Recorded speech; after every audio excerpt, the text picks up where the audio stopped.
Alright, in this video I'm going to cover 3 things that I like about pirate ship compared to stamps.com. And the first one is how quickly it loads. So I'm going to log out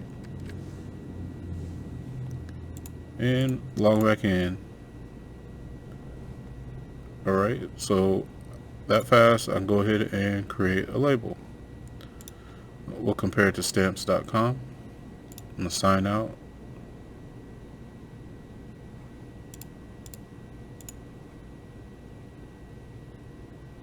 And logging back in. I clicked the button a second ago. And this just shows why I have a problem with stamps.com. It's just really slow and there's always weird errors, as you've seen just now. And I promise this was not a setup at all.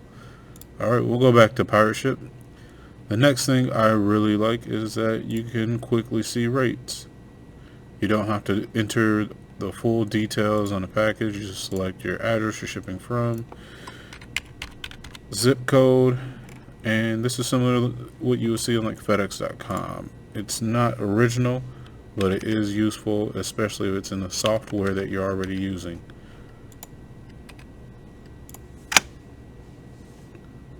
So you enter your dimensions and your weight, and there you go.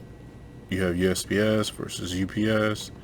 It shows you the discount that they're offering and all these little details. And if you want to go ahead and ship it, it takes you on over to the ship tab.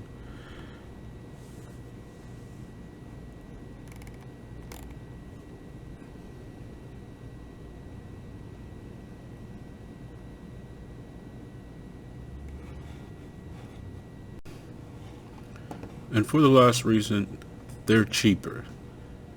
Now they boast that they are the cheapest for light packages, and that's not the reason. While I will be looking into this and comparing some packages between the two, as well as lighter packages, there is no membership fee, whereas with stamps.com it's $17.99 a month plus tax. It's nice that you can cancel anytime and you can remove the membership and have just a stamps.com account, but you're not getting any discounts as far as I know. Pirate ship, you're getting the discounts with no extra fees.